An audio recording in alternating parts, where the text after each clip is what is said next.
Diyan, tatanong ka? Naku po, ay Diyos ko, Panginoon. Kaya nga po mga amigo, sa totoo lang, napakahirap po ng mabuhay sa Pilipinas kapag wala kang part-time, wala kang trabaho, wala kang ginagawa para sa family.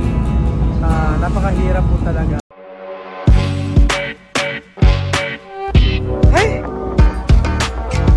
Ayan po. Welcome to diba mga titingin natin. Pagkabatuloy po na ating video mga amigo, ayan, pinapawisan na ako. At mainit talaga dito sa taas. At pwede naman kasi sa sasakyan lang. O, sa barko pa rin po tayo mga amigo. Ayan, at sabi ko nga ang mga activities na pwedeng gawin dito ay tumalon. Tumalon at hindi po magpamanicure, magpa-pedicure, kumain. Meron ding mga free dito, recharging. Iba-iba po mga amigo. Ayan.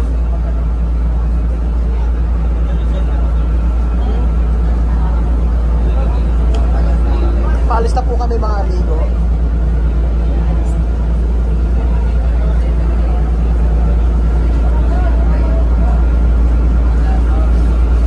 Asan na sila?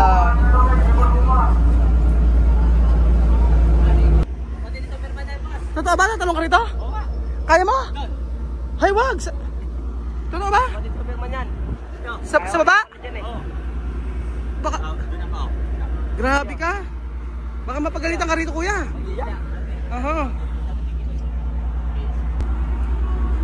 Diyan, tatanong ka? Naku po, ay Diyos ko, Panginoon. Ang bihira. Grabe, ba't nagkatatalon yung mga bata na to? Delikado. Anak, uy, wag kang tatalon. Ba't nagtatatalon? Wag. Nagdito lang. Binagulat ako, bigla may tumalon. Ang bihira. Abay, tatanda, bigyan ko siya ng pesos. Ano makikita rito? Ano makikita? Ay, wala. Ay, ito, ano nila? Oo. Ay, meron mga tumatalon. Oo. Ay! Ang bihirang mga bata. So, ganito pala mga amigo sa taas ng barko. Na napakaganda-ganda naman ng view. Mga kababayan ko. Oo, hindi ko alam kung anong oras. Parang igloo. Grabe mga... Oo, nagdadive! Grabe! Dapat... Nagdadive yung mga tao dito. Ano yan? Baka delikado yan. Ayos na. May mga sports na ganito. Talaga sanay ka. Sige. Ay! Diyos ko. Bebe Jun! Madam! Okay, next! Oh, salagang 2,000. Nawala. Yung kay Benjun, salagang 500. Ano na? Ay, ito may babae pa, oh. Ate!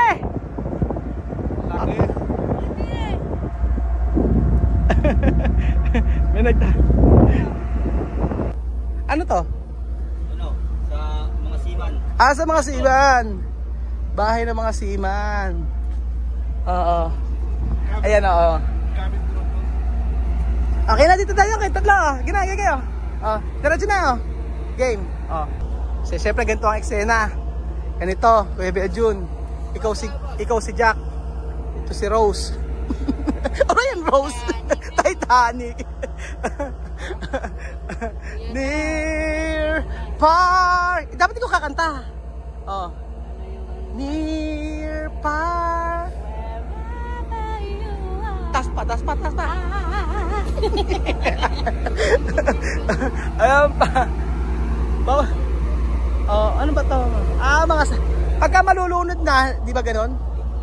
Pag mga malulunod na, eto na yung ano nila, diba? Eto na, din tayo sasakay. Oo.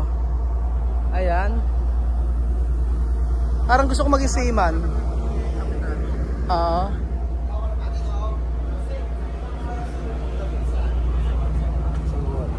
Ras. Gusto ko na maging seaman tapos naka-brace ako ganyan, no? Gusto ko ganito, magsisiman ako para mag-brace din yung ngipin ko. Kailangan pang adjust. Nasa igloo na po tayo mga amigo. O yan. Naiwan dyan.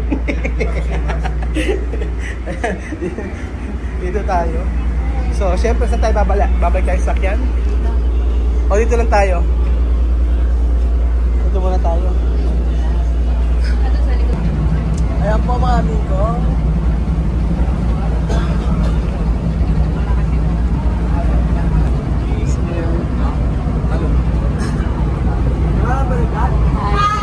Ano? Tatalunan sila.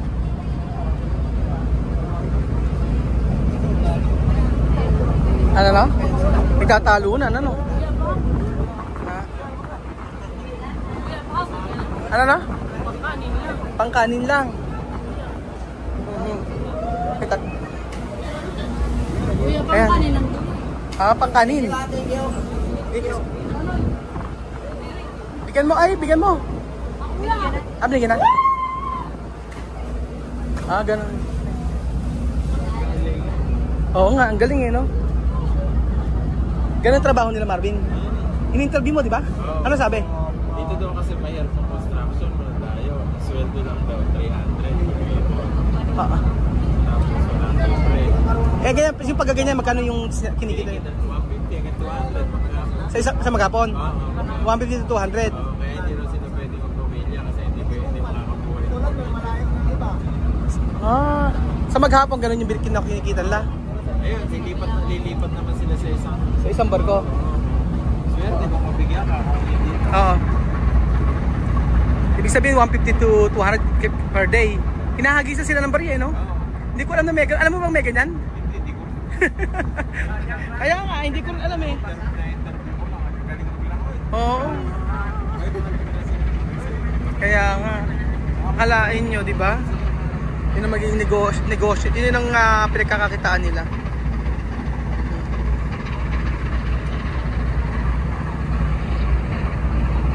Ayun.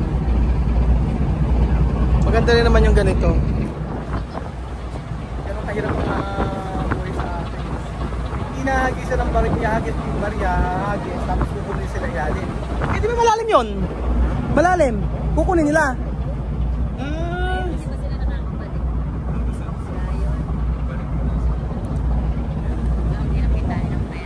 Ano na? Yo, mayroon kitain. Isipin nyo eh. Ano sabi kanina? Maghagisan mo raw tapos kukunin niya. Pero binigyan mo lang no? Ba't pahihirapan mo pa? Sabi niya, sige hagis mo. Ano na? Sabi niya, hagis mo na. Sabi? Sa tuwan. Hindi mo na lang, eto na lang. Kaysa naman, hagis mo na. Kaya nga. Isipin nyo ga. Ano na? Naaaliw daw pag tumatalon sila. Oo. Pero mahirap. Mahirap. Hindi. Sa kanila, madalis ko kunin yun. Dahil sanay na. Kaya lang, doon makikita talaga na mahirap kitain ng pera, di ba? Isipin mo, 200, 150 per day. Babad na babad ka sa tubig. Oo, maghapon kang lumalango eh. Kaya hindi biro ang buhay natin dito sa Pilipinas. Hindi ko hindi alam yung mga ganyang eksena. May mga ganyan palang ano sa atin. Oo. Yung nasa taas kanina, ano sila, sabi ko, bakit tatalon ng hindi pangkain? Actually, yung kaninang huling kausap ko na yun, nangingi, nabigyan na ni Belgie, nabigyan na ni Marvin, nabigyan na ni Madam. Tapos yung nasa taas, after noon, binigyan ko naman. Hindi ko alam na ganun pala yung kanilang mga rapid traffic. Pero nakakaawa rin nila. Kaya sabi nga, hindi sila pwede magpamilya. Sila pwede magpamilya kasi sa kanila kulang pa yung kanilang kinikita. 150 to 200 per day. So ayan mga kababayan ko. Ito pa rin si Kuya Belgium. At tayo ay isang oras yata. Isang oras ang biyahe, no? Isang oras ang biyahe. Hindi ka na makakatulog niyan. Oo nga. So isang oras na po ang biyahe. Medyo matagal-tagal pa. Ayan.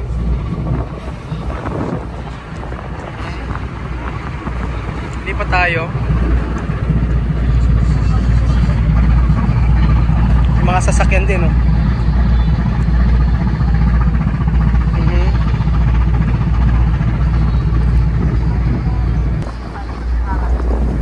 So ayan pa mga amigo. Medyo nakakatakot din.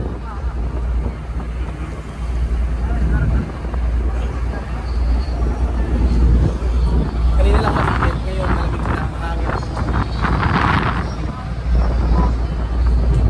Pero nakaka-relax na. Eksena. Saya. So kung 240 ang isang tao, sa daming sumakay na to ay sulit na po, I think. 500, 1,000, ilan natin? 1,000, 2,000, 3,000, 4, 5, 6, 7, 8, 9, 10. Laki ng kita. Pag ganyan karami. Pero ilang biyahe sila? Sila? Oh. Ito yung first na biyahe. Ako din yung biyahe. So, asap kumain ng noodles pag ganyan. At syempre, nakakatakot. Oh.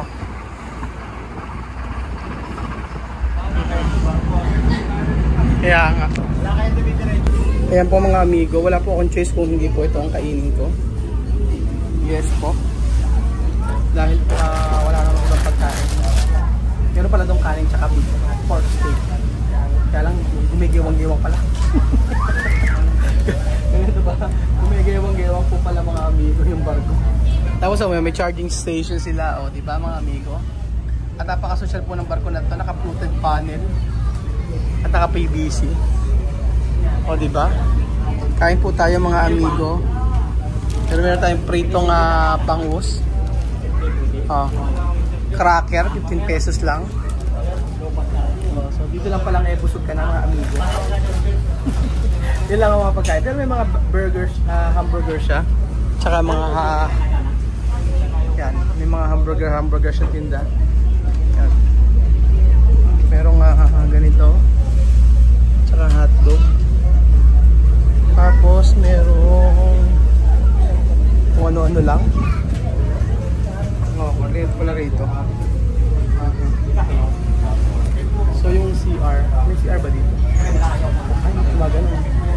Bakagdag-dagdag. Upo ako. Ayan. Kain po tayo mga amigo ng noodles. So nakakatakot. Sabi ni Lele sa akin, bilang sila yung picture. Nakakatakot ikaw sumakay dyan.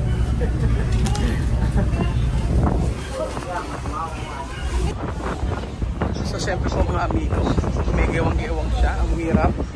Tingnan natin kung ano itsura ng banyo nila dito. Tingnan natin, siya tayo pong lalaki. Ano kaya itsura ng banyo rito sa barko? So ganito pala ang CR sa barko. Social din. Galing, no? Ayan. At meron pang parang kang nasa ano lang. Nasa sa baba. Ay, ito may daan ano sa baba. So siguro ito yung ano to? Baka ito yung private. Oo. Kumbaga sa kabila economy. Tapos sa part na to, ito yung mga naka-aircon. Pagka social. So ganun po ang itsura niya.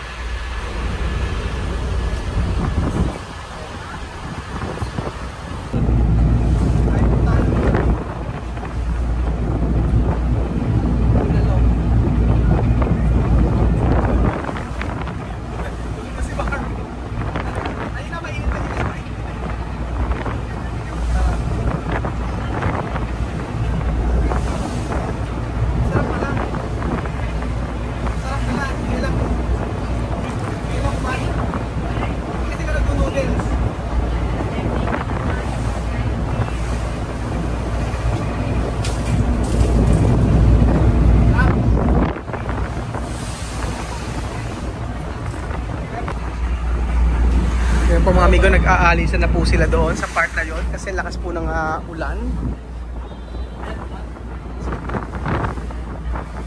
Nice Marvin. Ay, di ba ulan? Mali aking information mga amigo.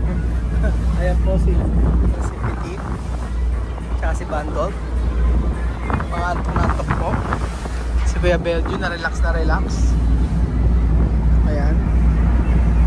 O meron pala na, pwede na pala isarado. Ayan. Bali 1 hour po ang biyahe mula dito hanggang doon po sa may Pantalan.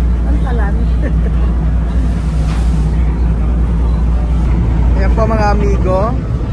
Tayo po ay nasa isla na. Ang ganda oh. White sand. So, diba parang Boracay? Ang ganda. Ano kayo ba yun? O yun po yung itsura niya kanina. Ayan po. Pero din mo, Belgium, ganda ng isla oh. Diba? O tingnan nyo yung isla mga amigo oh. Sobrang ganda. Ito Sorsogon po. Sorsogon po mga amigo. Ayan.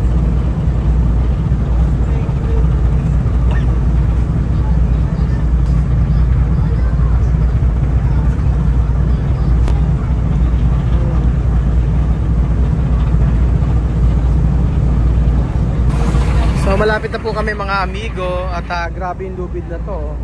And then sa barko rin pala mga amigo, may mga nagtitinda lang ganyan. May mga itlog.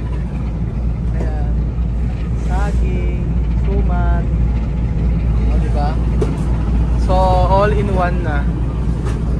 Sobrang daming bumaraket dito. May mga nagtitinda ng mga kung ano-ano sa barko. Para lang meron silang kabuhayan. Hanggang sa pansit mga amigo, nagbebenta po sila itlog, suman. Yan po. Tapos kay Belgium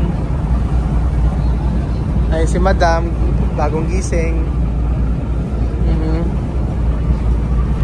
So titingnan natin mga amigo kung ano ang gagawin nila kuya bago ayan ang mga crew, ang mga seaman. Ayan.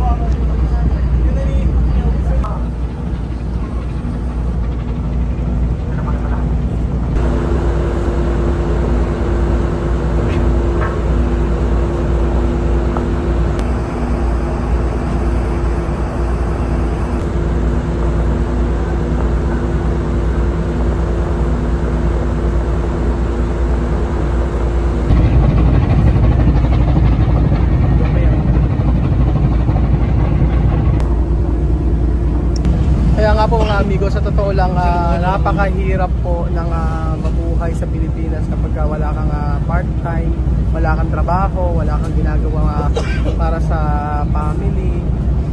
Napakahirap po talaga at is lang po mga amigo. Kaya napakapalad po natin mga OFW, may mga trabaho. So sa lahat ng OFW, wag po kayong uwi ng Pilipinas hanggang wala po kayong extra na pagkakakitaan. Yun po ang maipapayo ko sa inyo. Kasi magsisimula kayo sa umpisa, wala po kayo sa akin. Sa mga nakilala ko dito sa barko, mga nakita ko, iba yung buhay na nagpupursige ka para magkaroon ng pera. Iba yung buhay na gagawin mo ang lahat para may makain ka. Para yung kumakalamang mura ay malagyan ng pagkain. So iba ang buhay natin sa Pilipinas. Kaya sabi ko po ang prayer ko ay nawa po ay mabigyan ng pagkakataon ang mga mahihirap at walang pinagkakakitaan din sa Pilipinas. Nawa ay matutukan ng ating gobyerno. So, yun ang mga hindi natin nakikita at hindi natin nalalaman. Yung mga maghahanap buhay ka para lang may makain ng iyong pamilya. Yung ganito kahirap na pamumuhay. Diba? So, tulad ng isang seaman na yan. Ayun po. Tulad niya, Grabe ang kanyang pinagdadaanan para lang kumita ng pera. Sabi nga niya kanina mahirap daw po. Pray lang po mga amigo. Tayo manalangin, mag-pray lagi. At magsikap syempre.